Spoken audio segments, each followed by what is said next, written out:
I won't give much of an intro to him because he was a keynote speaker and you heard a lot of his details. Just for people who didn't hear his keynote speech, he was a professor of environmental sciences at the University of Virginia for 30 years, and he's currently the director of the Center for the Study of Science at the Cato Institute. I'll just tell a quick story. Pat has been involved in the Canadian debate about climate change. We brought him up for a press conference in 2002, just before the ratification of Kyoto. And an interesting thing happened around the same time. The CBC radio, that's our BBC, the Canadian Broadcasting Corporation, that Canadians pay $1 billion of tax money to support, supposedly neutral, haha. And, but anyway, they had something called the Trial of Kyoto at the Museum of Civilization in Hull, just across the river from Ottawa. And Pat was actually a witness against Kyoto.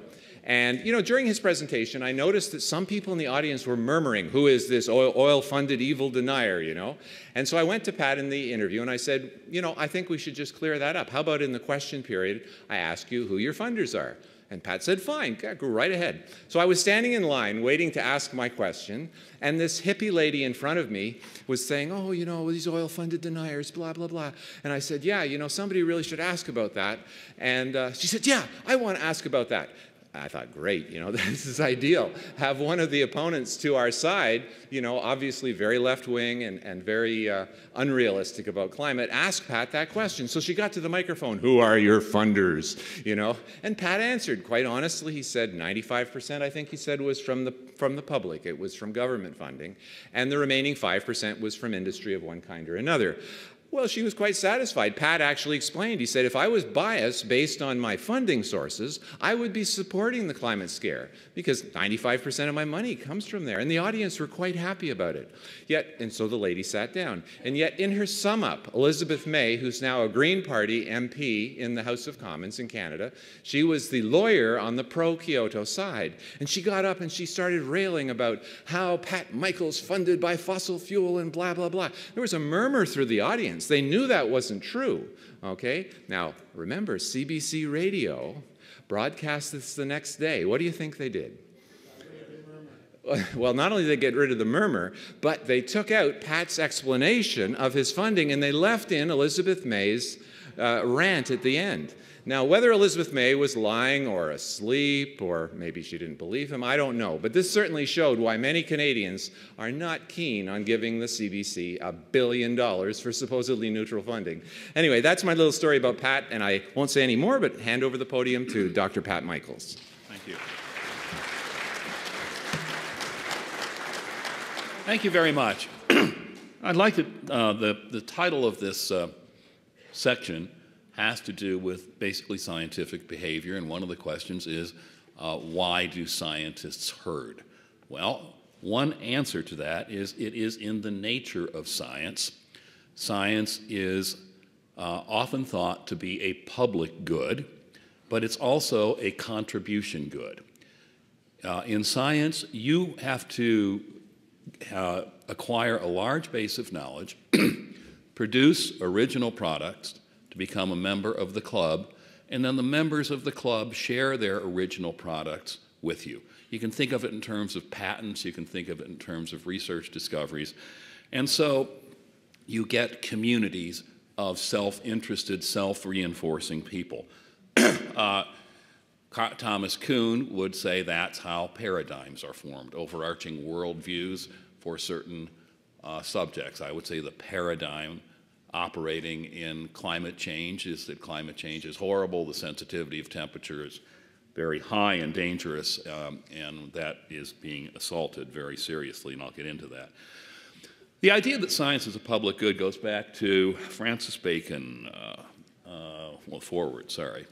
Francis Bacon in the late 16th century, early 17th century. But Bacon was an interesting guy. He said, there is not any part of good government more worthy than the further endowment of the world with sound and fruitful knowledge. And thus began the notion that science was a public good, that taxpayers, governments, etc., would fund science because there was a market failure. Science was not funded properly in the private sphere. And this argument has prevailed since Bacon elaborated it. Terence Keeley, the president of the University of Buckingham and now a fellow with the Cato Institute, Center for the Study of Science, he wrote the book, meaning The Economic Laws of Scientific Research, said the myth that science is a public good may be the longest surviving intellectual error in Western academic thought, having started in 1605 when a corrupt English lawyer and politician, Sir Francis Bacon, published his Advancement of Learning. What Keeley did is he actually studied science funding and noted that prior to World War II, with the exception of the centralist governments of France and Germany, science was almost all funded by private foundations and private corporations. And there is no significant difference in the quality or the quantity of advancing science that occurred when science became a public good, but a public good it did become. The public nature of science was institutionalized in the United States by the beneficent Franklin Roosevelt. This is a wonderful newspaper column you see here. Oh, sorry. Whoops. I'm using my computer. That's what I'm doing. Sorry. That's Keeley's quote. Here's the beneficent Franklin Roosevelt. And you can see all his children are the various beneficial acronyms that are used for the betterment of human life. Now, one thing that was important that happened in the Roosevelt administration was we got into a terrible war. And Albert Einstein signed a letter actually written by Leo Szilard to the president, I believe it was in 1936, and it said, you know, science has advanced to the point that we may be able to create a weapon of phenomenal destructive power, and that may be very important in the war that appears likely to come with Germany. P.S. The Germans are working on it too. And so that begat the Manhattan Project, which was an explosive success and was the complete socialization of the relevant scientific community, which included physicists, chemists, mathematicians, graduate students, undergraduates. Without computers, you have to do an incredible number of calculations to make sure that all that U-235 gets in the same place at the right time, or the plutonium implodes to the same place at the right time. It's quite the operation. And when the Trinity test went off, Roosevelt knew that we were going to win the war. And so he wrote a letter to the head of the Office of Sponsored Programs, that would be Vannevar Bush, no relation to the ultimate President Bush's. On 17th November 1944, there is, however, no reason why the lessons to be found in this experiment cannot profitably be employed in times of peace. The information techniques and research experience developed by the Office of Scientific Scientific Demonstration or something, should be used in the days of peace ahead for the creation of new enterprises, bringing new jobs, and the betterment of the national standard of living. My God, this rhetoric repeats itself so much under a certain mindset. New frontiers of the mind are before us, and if they are pioneered with the same vision, boldness, and drive with which they have waged this war, we can create a fuller and a more fruitful employment and a fuller and more fruitful life. Science as a public good writ large. So in 2 months, Vannevar Bush the president died, I'm sorry, and then a couple of months later, for President Truman, Vannevar Bush had a book called Science, the Endless Frontier. And Science, the Endless Frontier raised the scaffolding to create the modern science state that we have now. It proposed the National Science Foundation, the National Institutes of Health as they are currently constituted, the agency science programs, the clandestine science programs, the defense science programs. And when it came out, WAGs, if I were alive then, like me, said, oh, this should be called Science, the Endless Budget. But the interesting thing about Science, the Endless Frontier was that the scientists would no longer be employed by the government. The scientists would apply for funding through their universities, and the universities would tack on 50% overhead. This resulted in the universities becoming welfare clients of the federal government. As a result, the culture at the university becomes one of, I sure do like big government, because big government is involved in big science. So the roots of political correctness are not just in personal philosophy, but in the incentives that lie in the system. Now, there's a problem with this. Putting it in the public sphere means that public science is subject to public choice. I scratch your back, you scratch mine. The American Association for the Advancement of Science is not on 12th and New York Avenue in Washington, D.C. because people there love intolerable summers. No, it's there to influence the funding process and to give and get what it needs to give and get. And if you think the AAAS is neutral, I offer you the following image. This was in 2007 when the Bush energy bill was being debated in the Senate. I drove up 12th Street and I saw a banner hanging from the side of this building. I have a very poor image of it, so I will kind of describe what it is. But the bill was the ethanol bill, the bill to enslave the farmers of the upper Midwest into producing ethanol, driving up the price of corn around the world. We can debate the morality of that. I will win. And here is the sign that was on the side of the building. It is a corn cob morphed into a gas pump and surrounded by a pristine blue ocean, and it says fuel for thought. Now, the idea here, the image is that ethanol is very clean and will solve our environmental problems, okay? This is not subtle.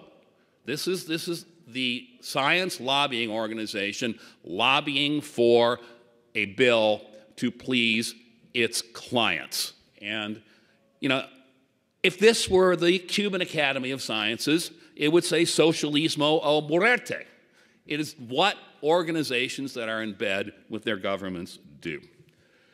And so we created, via everything, a beer for somebody who can identify this image. Yep, it's the State Science Institute from the Atlas Shrugged Part 1. And we started to interact science and policy in a big way. James Hansen, when he testified in front of Congress, that global warming, there's a strong cause and effect between human alteration of the atmosphere and current temperatures. When he did that, him and Senator Tim Wirth opened the windows in the hearing room the night before. It was very hot in order to disable the air conditioning. Tim Wirth is still proud that they did that. People were sweating like pigs when Hansen gave his testimony, and 88% of the people polled by CNN 24 hours later said the temperatures in the United States in the summer of 1988 were caused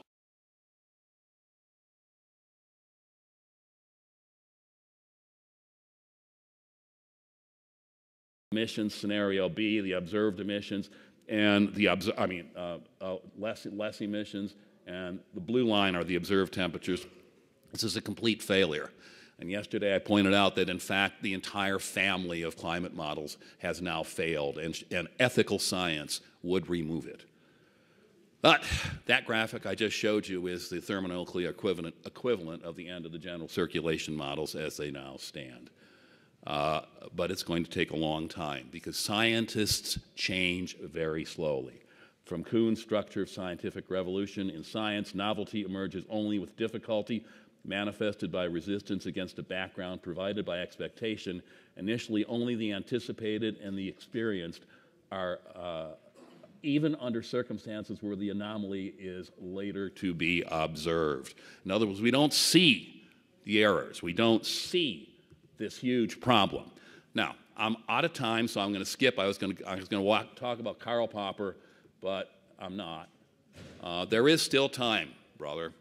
Anybody recognize this scene? Right. And then it breaks into Waltzing Matilda in the ghost town of Melbourne, one of the most evocative pieces of cinema ever produced. And here's my solution to all this, okay? Very simple. We're going to diversify science. We need a to get away from a single-payer system for regulatory science, which is what we really have. How about a cap-and-buy alternative?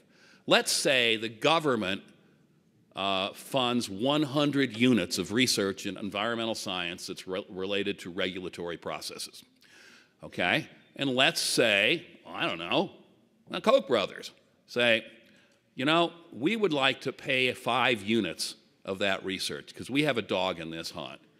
And so the government outlay goes down to 95 units. And then the Natural Resources Defense Council goes, hey, we need to be in on this too. And they put in 10 units, et cetera, et cetera. So what happens? You acknowledge the fact that funding creates biases, but you allow the scientist to choose from a wider field of biases. You give proportional representation on the advisory boards depending upon how much you want to put in. Well, that would work, but it's not very popular. But I think we have to figure a way to get out of the mess that we're in, and that's the end of my talk.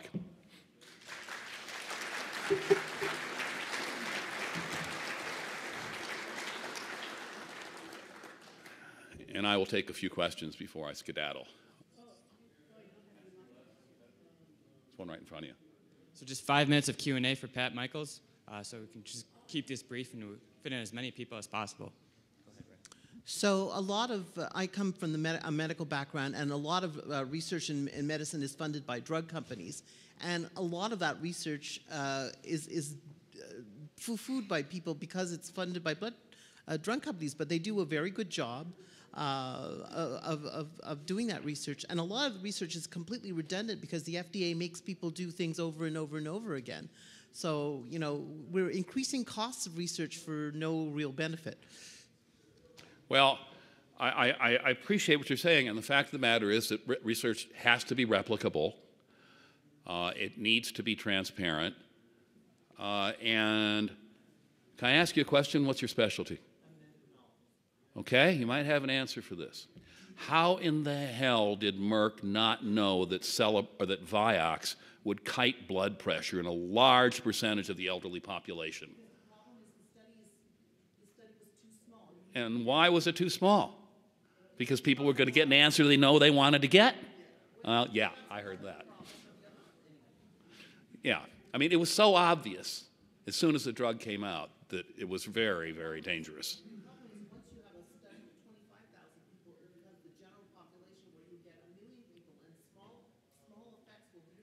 They weren't small effects in people over 60 who were genetically predisposed toward moderate hypertension. They were 180 over 120 walking down the street. That should have been seen. Next question. Michaels, that's a great talk. I want to call your attention to a principle. You need to know who your customer is. And you scientists have a customer, a big organization out there already. All you need to do for success is publish a paper in peer review and you think you're done, but you're not. I'm an engineer. I'm a chemical engineer. And our job is to take the science and to convert it into something useful for mankind that's safe and profitable. So if you guys would just align with a profession, we have to have a license to practice, by the way, you don't. And a physician does too, and a lawyer does too. Go to your customer. I'm your customer, and I can do good for you, and I don't need the government. I agree with you. I will tell you along the lines of peer review, because that is part of the subject of this title, of this session. I had a piece in Nature magazine in May, and people are becoming aware of the problems in peer review. It was published, they hadn't published anything of mine since 1997, the famous demolition of Ben Santer's stuff. And because editors were being yelled at. Well, it turns out Nature started an experiment in double-blind peer review. And I signed on to it, and it got accepted in a month. Now, I tried to hide that I had written it, but it goes to show that there are clear biases in the peer review process. One more, and that's it. The fans of global warming seem to cling to that narrative with an almost religious fervor. Does the man-caused global warming narrative fill some pre-existing need to express the fact that the Industrial Revolution is wicked and evil and needs to be renounced? I don't know the answer to that. I would speak to a philosopher rather than a climatologist about that, okay? I need to go because Miss Rachel will be upset.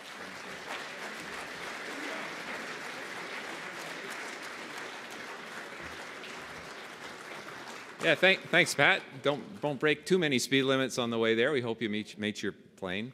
I now have the privilege of introducing two people, Dr. Tim Ball and Sonia Boehmer-Christensen. First of all, concerning Dr. Ball, he's a historical climatologist and a former professor, climatology professor at the University of Winnipeg in Ottawa, Canada. And he has the prestige of being the most attacked climate scientist in Canada.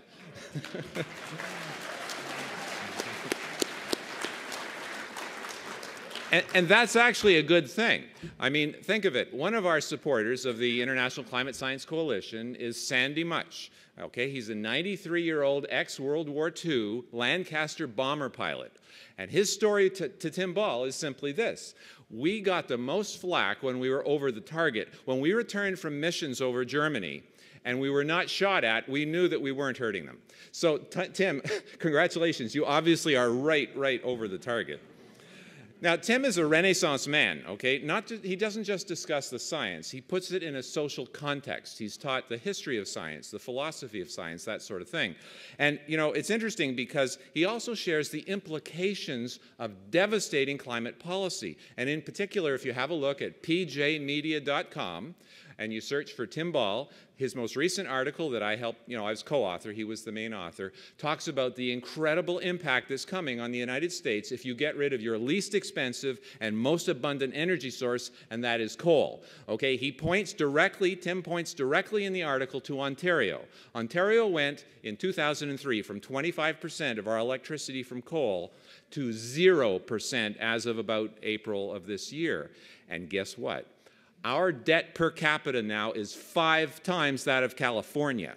Okay? So if you want a preview of what's going to happen, read Dr. Ball's article on pjmedia.com. And I just introduced Dr. Sonia's going to go first. Okay. How about that? Well, you now know all about Dr. Tim Ball. I'd like to hear all that again. Oh, okay. Anyway, after that big build-up, I'll now introduce somebody else. Dr. Sonia Boehmer-Christensen, she's an interesting person because she's a devout left-winger, okay? She grew up in East Germany under a very communist regime. She has no concerns about the fact that she's a socialist, okay? She thinks that large energy companies who make enormous profits should also pay a lot of tax. But at the same time, she's examined the evidence. And like what we hope many people from across the political spectrum will do, she made up her own mind. She didn't just follow it because it was left-wing. And this was perhaps partly due to the help of Sir John Houghton, who used to be head of the IPCC. See, John in 1992 was interviewed by Sonia, and John tried very, very hard to convince Sonia that we had a climate crisis. It was being caused by humans and all that sort of thing. Well, Sonia's a skeptic, I guess, by nature, and most left-wingers should be skeptics. In fact, most people should be when they look at science. But this prompted, John Houghton said that he was on a mission from God to save the planet. Okay, well, anyway, regardless, this probably was the reason that Sonia decided to look into the science herself, and she came up with a completely different point of view. So, once again, I'd like to introduce Dr. Sonia Boehmer-Christensen.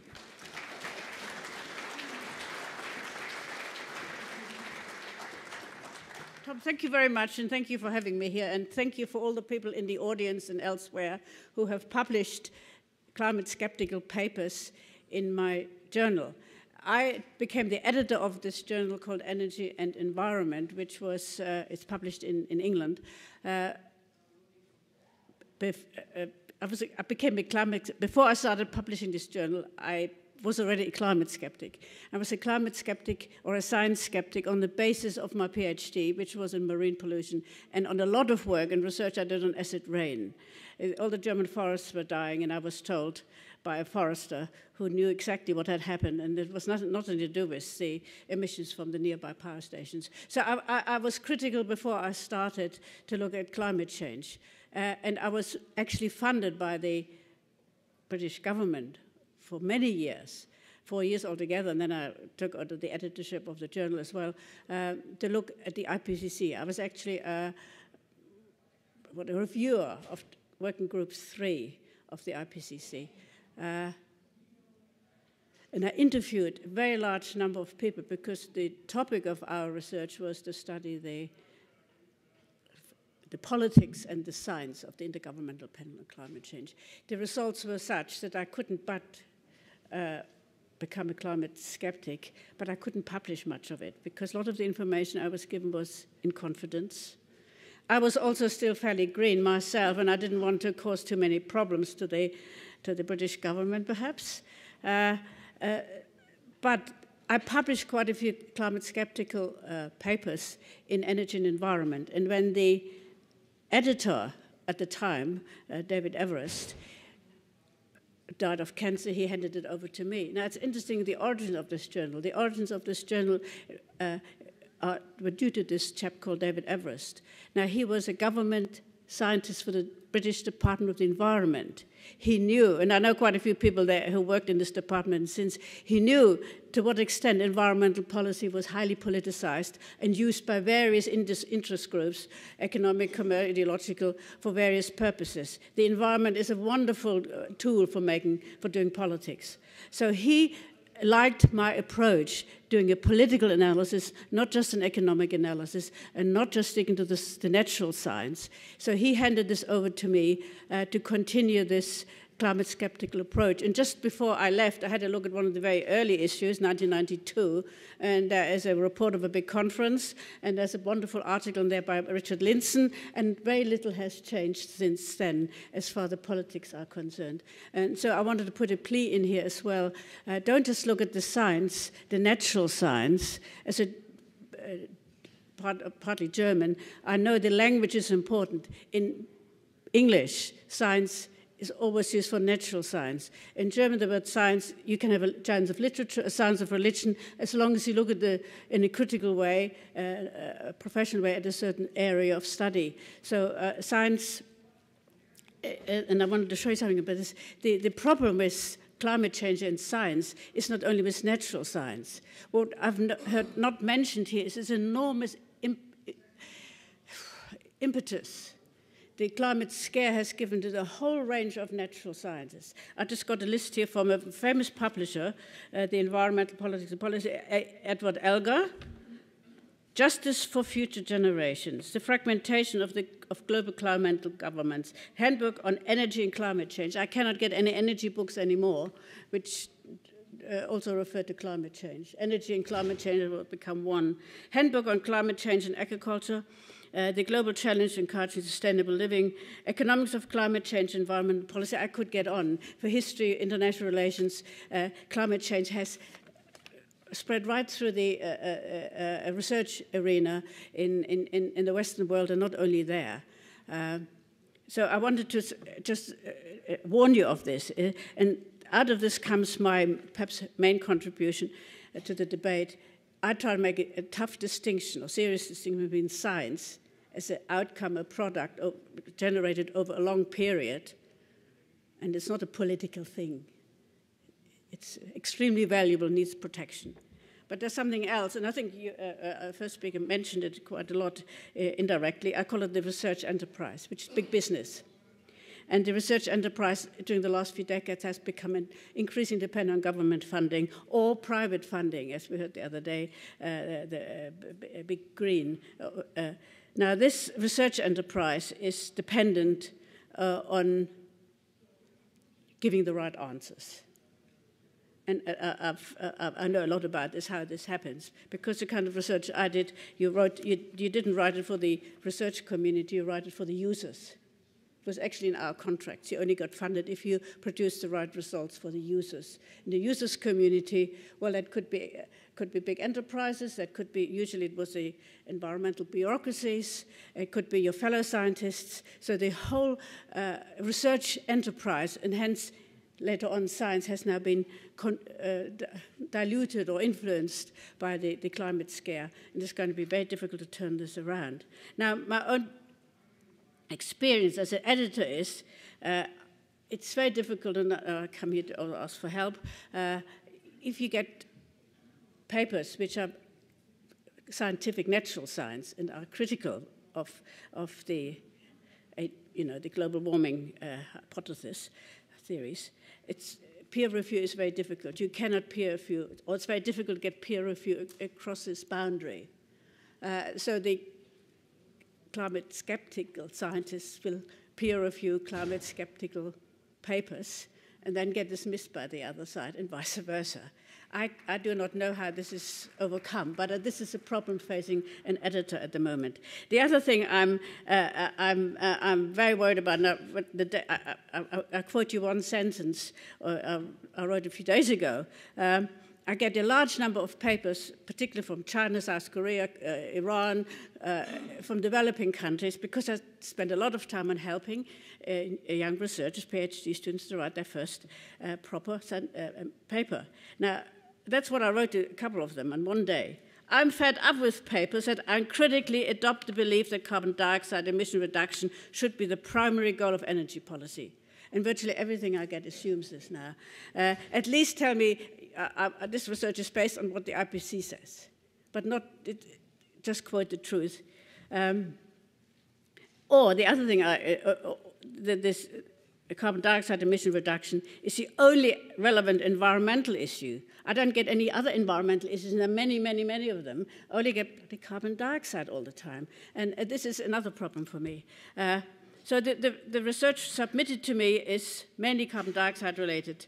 And therefore, I'm very pleased to get papers from climate skeptical scientists. But as I said, I'm basically a policy journal, and I only publish climate skeptics a little bit.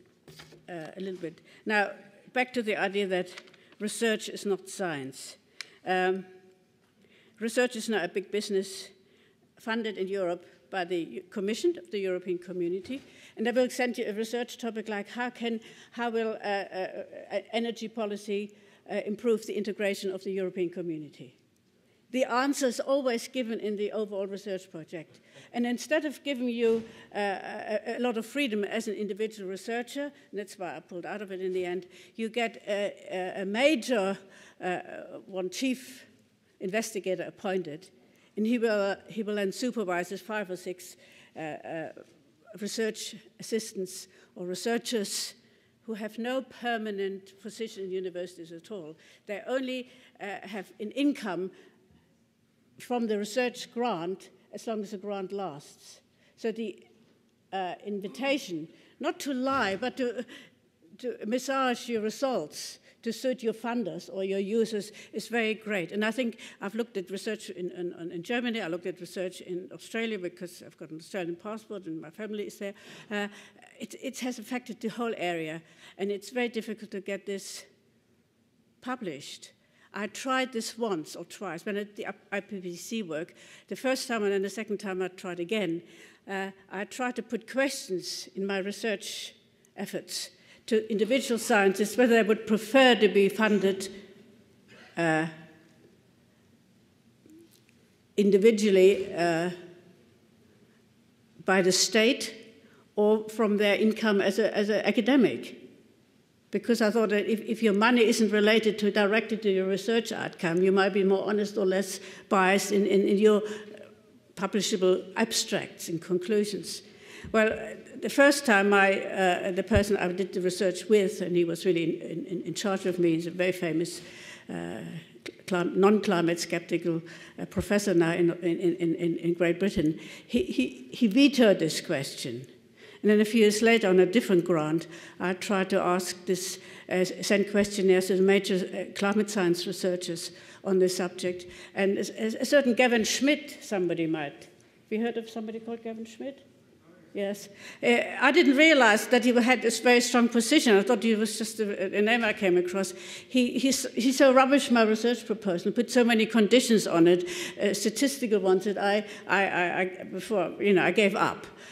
So I have no data at all on whether the actual people doing the climate science research actually want to be funded the way they are. But my recommendation is look at the funding systems, and I'm not the only one saying this. My conclusions: only politics, ideological politics, commercial politics, bureaucratic competition, economic advantages can explain the nasty turn that climate science research and publishing have taken since the early 1990s. So, you know, I would like to come to a conference where we discuss the politics of climate change and not just the natural science. The reasons why this has happened, I think, is because the importance of the carbon debate, carbon phobia, I call it, to energy policy and hence the power of the state. So that's what the real issues are: the competition for power, for exports, for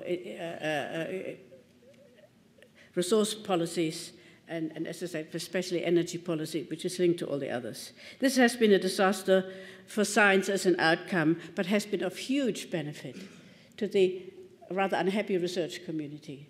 That's why I think the distinction is important. The nature and implications of current research funding and publication methods, especially if they're related to controversial policies like energy policy, needs to be looked at critically, especially in the environmental area, because as I said somewhere else, the environment is the ultimate invitation to doing politics. Thank you.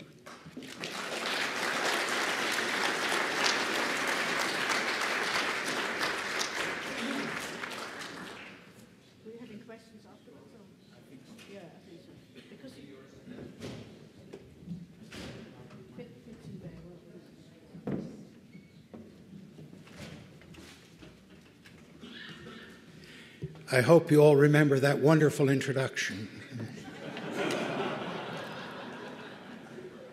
And I can resolve another problem for you about what is climatology and what is climate science.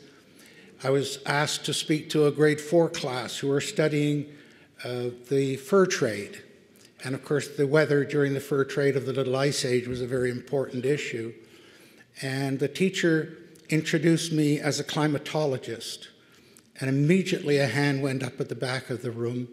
And I said, yes, you got a question? He said, yes. How many mountains have you climbed anyway?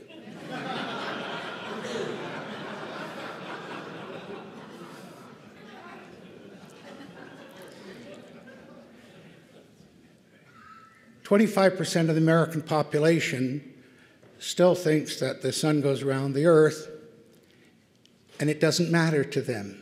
It's of no consequence." And this is a very important part of the whole debate here, because for the majority of the public, science is of no direct consequence whatsoever, particularly scientific theories and research and so on. And so when Copernicus became so politically involved because of what he said, and that came out, say the most of the 25% of the American public still don't know that, and they say it's of no consequence. When Newton said there was gravity, people said, as long as I don't fall off, I don't care. They still can't tell you what Newton was all about, and they're not aware that Newton started as a theory and ended up as a law because they had a conference at which they said, it's been a theory long enough, we'll make it a law. See, that's the kind of thinking that goes on. And Einstein, most scientists still can't tell you what Einstein said. So when you start to look at the great scientists of history that have had an impact, the impact is in a very vague way. It's in the history books. It's who somebody after the fact have decided. It's like when you go and read Kepler, and his 3 planetary motions comments are separated by pages and pages of other information. It was only later somebody came and put them all together and gave Kepler the recommendation for it. But things changed when Darwin came along, because, to put it very simplistically, Darwin said, your grandfather's a gorilla. Now he's talking about everybody. Now everybody is directly and emotionally involved in science. And of course, we saw the politics of Darwin and Herbert Spencer's comments about survival of the fittest and so on. So there was a very significant change. And I think it's important to point out that even today, the discussion about Darwin with Richard Dawkins and so on is very much an integral part of this whole debate that's going on. And of course, that also ties into a question that was asked earlier about religion. Because once you effectively get rid of God, then you've got to find some other justification for humans being different than all the other animals. And what happened in the academic world was we went from two faculties, which were the natural sciences and the humanities, to today, where the largest faculties on campus are the social sciences. And the social sciences are what I call human navel-gazing. It's attempting to explain why humans are different, superior to all the other animals. And there's another whole story of that, but we'll leave it at that point. Next slide. I was asked to a group of engineers, hydrologists, and so on in Calgary, Alberta, wanted to set up a group to oppose the Kyoto Protocol from a science perspective. Of course, they had a huge problem because they were from Calgary and from Alberta. And so they were immediately suspect, plus a lot of them had worked in the oil patch. But they looked at the science behind the Kyoto Protocol. The debate wasn't that they didn't want to set up the society. The debate was how much of their attention should be on the science and how much on the politics. They chose to go 100% with the science. That was a deliberate discussion and choice. The problem is they got very quickly undermined by the politics because unbeknownst to them, the person that was getting funding for them got $12,000 from an oil company. And when that went out, it didn't matter what they said scientifically. They were dead, absolutely dead in the water. And of course, that's the interesting issue. And Patrick Michaels talked to that. By the way, one of the best arguments that I've heard about the funding is that it doesn't matter who pays you. If your science doesn't hold up, it doesn't matter. That's the real test. It's not who funded it. Yes, there's going to be bias with that, but the real test is in the results. Next slide. This is a graph of the number of students up to the age of 15 in high schools across the world that have scientific skills. You see that all of them are less than 20%. And that's a very, very important part of this whole debate. See, because I taught a science credit for art students. And I knew that if I went into the first class and put a formula on the board, 60% wouldn't be at the second lecture. Okay? And the sad part is, not only are they not scientifically minded, but they're proud about the fact that they can't handle numbers. There's almost a pride in that. And so when you start to talk about climate and climate science and say, oh, well, we've got to pursue the science and show the science is wrong, it's going by choice over the head of 80% of the population. And then if you look at the next part, here's the number of graduates in science and engineering and so on. And you see that even the highest one is still only 30%. So the percentages of students in the academic world indicate this bias of arts and science. Next slide. This is a law faculty at Michigan. And of course, one of the problems I had with my lawsuits was to find a lawyer that could understand the science. All right? And I had some experience because I knew from my own students that went on to law school that most lawyers fail taxation in second year because it's numbers, okay? And so I said to him, how well did you do in taxation? And he said, I was top of the class, I loved it. I said, good, you're my lawyer, right?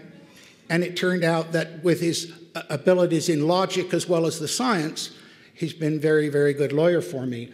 If you look over on the next side, you just push the next button, you can see that there's even amongst lawyers, there's only 12% that are in the science faculties.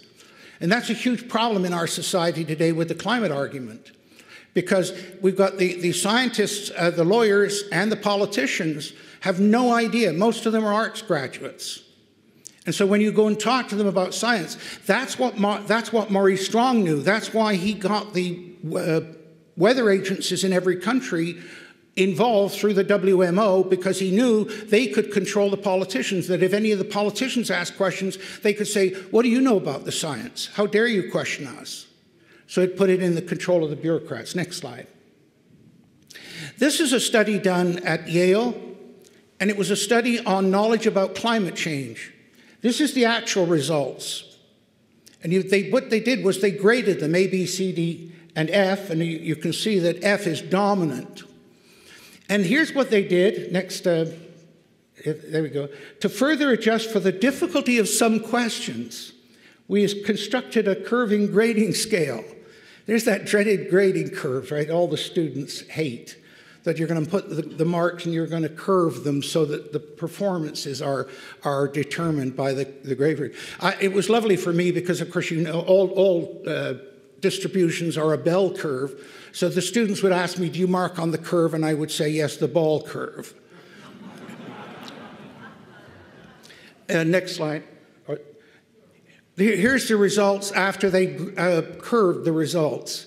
I mean, who decided which were the most difficult questions? If you can't answer the question, why would you curve the results? It completely negates what you're trying to do. But of course, and when you read how little these people knew that did this study about climate, you understand their problem. Next slide. I had to bring this forward to you. It's been in my file back from the days when I was started and global cooling was the threat.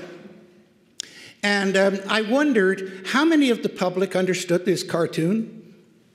Because you see, it says either the gods are angry or there's been a 0.3% shift in the axis of rotation. It was in the New Yorker, and I never did find out how many people actually understood what this cartoon was. Next slide. Media, few journalists with science training. I found that constantly. They go for sensationalism. Of course, that's no surprise to you. But what's happening now more and more is their own political bias, both their institutional bias and their own personal bias, has become dominant. I refer to the mainstream media as the gossips in the global village. And the gossips, of course, are the people that can destroy a village with false information and false rumor. And, of course, the interesting question is, how different would the climate story be without the internet? Because the internet is the last phase of democracy, because control of information has always been the control of powerful groups, and the internet provides virtually everybody access to all the information. They don't necessarily understand it, but it's there, it's available for them. Next slide. The definition of climate change, which of course was the way that the United Nations controlled what they were studying, and it's limited to human causes of climate change. Next slide. The public believes that the IPCC are studying all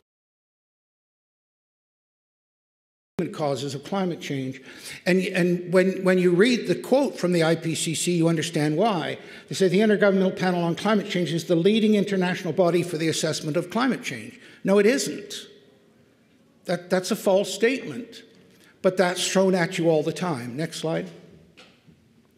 The political dilemma, of course, is the politicians face the moral high ground of the question earlier about environment as a religion, because in that vacuum that Darwin created by getting the science using him to get rid of religion, the young people have a moral vacuum.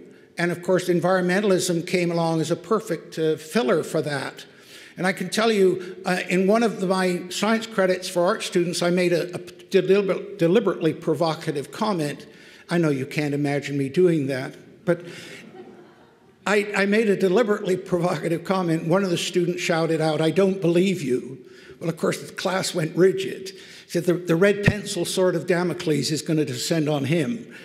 And I said, "What don't you believe, Thomas?"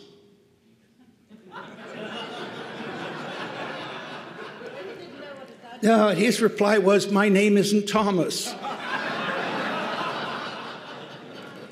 I then had a discussion with the class about how many of them knew what that reference was. And I pointed out to them that virtually everything in the library was from a Judeo-Christian basis. And whether you agree with that or not, if you didn't understand that, you weren't going to get much out of that library. And so that's a very fundamental part of it. So the politicians, of course, are faced with the lesser of evils. Next slide. Politicians use job and economy, not science, to bypass but not reject the green agenda. That's what's going on. Okay, I've got a sign here to stop, but I've got 2 more minutes. Go next slide. The U.S. Senate voted 95-0 against signing the Kyoto because it was called severe economic. The next slide, I think, is the most telling one. This is the Prime Minister's Council in India on climate change. He said, would rather save its people from poverty than global warming. That is helping to break that grip of moral high ground that the environmentalists have, that the politicians in the third world countries are saying, hey, we've got much greater priorities. And in fact, the Indian Prime Minister said, you're telling me that it's possible the global temperature could go up 0.5 degree in the next 100 years, but I know that thousands or millions are going to starve. So the priorities have shifted with that. I love the last comment, by the way. India has determined that its per capita greenhouse gas emissions will at no point exceed that of developed countries.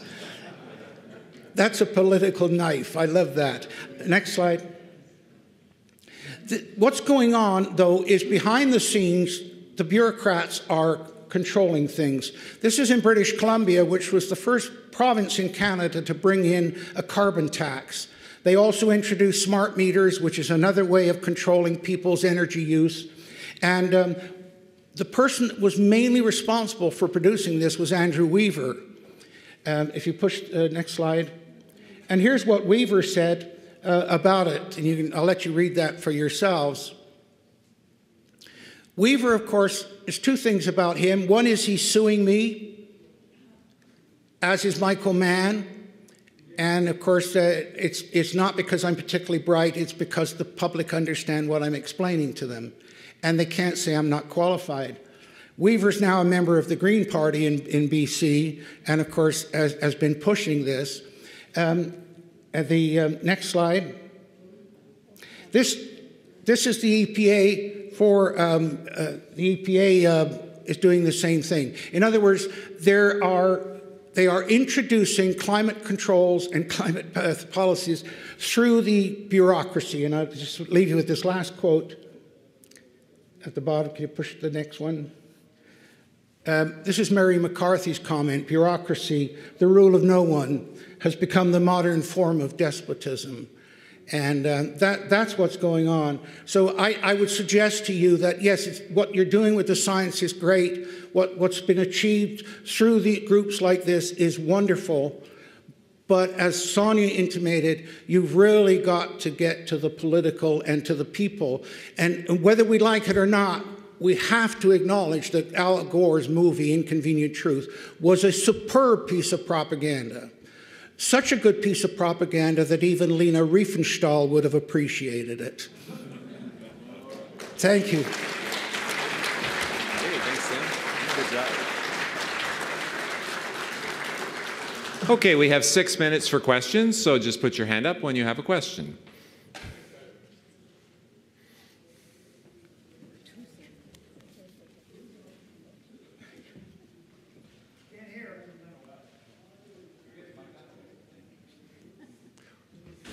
While they're doing that, I should just point out that one thing I've learned from this panel is the importance of being a Renaissance person. You can't simply focus on the science.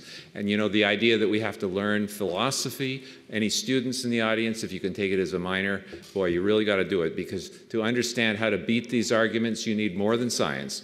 And for those of us who are not in school, look up The Science Wars with Stephen Goldman on the internet. Oh, he's ready now. Hello. President Obama said, the debate is settled, climate change is a fact. The science is irrefutable. Secretary of State Kerry said, the science is unequivocal, and those who refuse to believe it are simply burying their heads in the sand. Those who disagree with climate change are guilty of malpractice. We should not allow a tiny minority of shoddy scientists and extreme ideologues to compete with scientific facts. And those are recent statements from the top of our federal government. They make a mockery. Dr. Ball has a good answer already here. Yeah, those, of course, are classic political statements. One of the things that I think people need to realize is that... Oh, maybe you better come up here. Okay, sorry.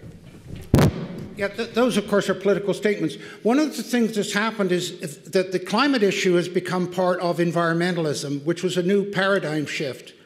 And what happens with a paradigm shift is that there's a few people that grab it for either financial or political opportunity, and we saw that with this issue. But what happens is that the extremists, and I've often wondered what their role was, is to define the limits for the rest of us. So environmentalism was a necessary paradigm shift, but most people were saying, well, how far do we go with that? And now what's happening is, because they used it for a political agenda, they're having to make more and more extreme statements about it, and that will eventually bring about the end. One of the things, the comments about the science is settled, the debate is over, is that was first made by Al Gore in his presentation to the US Senate. And of course, interestingly, that raised a lot of questions in the media, because the media said, science is never settled.